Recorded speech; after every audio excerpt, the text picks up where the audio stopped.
Hi, my name is Ashley Vasquez, and for SDG2, I'm going to be talking about no poverty in South Sudan. Poverty, so extreme poverty refers to making below 190 a day. Poverty is more than lack of income, it is also lack of access to services and essential goods. They're both short term and long term paths to eliminating poverty. For short term solutions, families can be provided with food, water, and other essential items. For long term solutions, that includes providing families with access to education and job training. There are long lasting, even generational consequences to poverty. Some of these consequences include lack of access to electricity, clean water, healthcare, education, and food.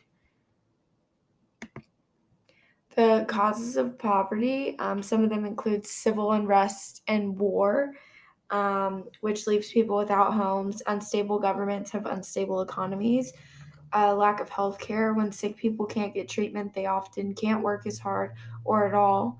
Um, for climate change, it impacts the terrain, usually rendering previously sustainable farmland unusable. Natural disasters wash crops away, as well as access to education. Many children, especially girls in poverty, are unable to attend school because of their responsibilities at home. Poverty in South Sudan. Since 2010, the number of those living in poverty in South Sudan constantly continues to rise. In 2024, out of five South Sudanese live in absolute poverty, and more than 60% of the population face a food crisis, food emergency, or food catastrophe.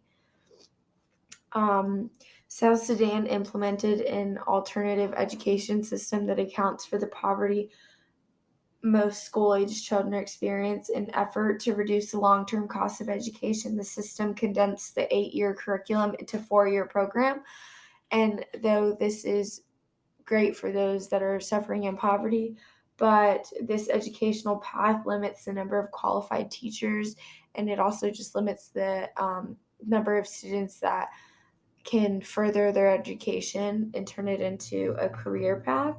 Um, South Sudan is a country that has had to face devastating droughts and floods, which will go back to the climate change and how natural disasters wash crops away.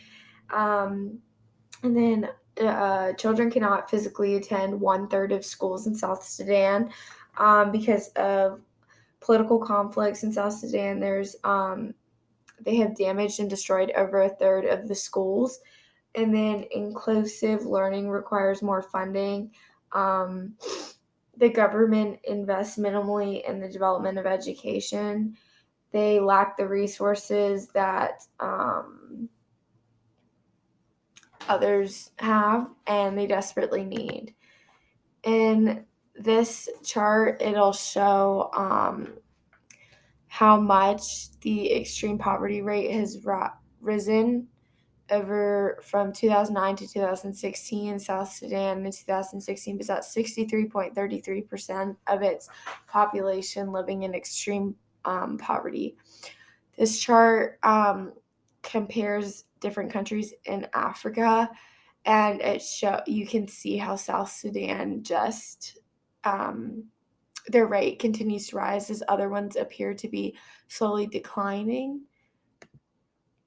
And this chart I chose to put in here because it will give you a comparison to the previous chart. This is America's poverty rate, and the highest percent of people living in poverty in 2017 was 1.2%. So obviously there's a drastic difference. So for my chart, the three main things I talked about was increasing funds, restoring peace, and economic reforms. For restoring peace, addressing the conflicts, and restoring peace and stability. South Sudan is a country that really struggles with civil wars and conflicts. Um, so this is a big issue, especially how it's destroyed their schools. For economic reforms, taking measures to unify exchange markets, reduce inflation, and diversify the economy. For increasing funds, there's three main parts to increasing funds as to why it's important. For one, it's building more schools. As we said before, a third of the schools are not even able to be used. The next one would be hiring staff. They're in need of an education system that promotes further education in order to have more teachers. And then the final one is reducing youth crime involvement. Lacking funds for extracurriculars that the children need to stay involved and stay out of trouble.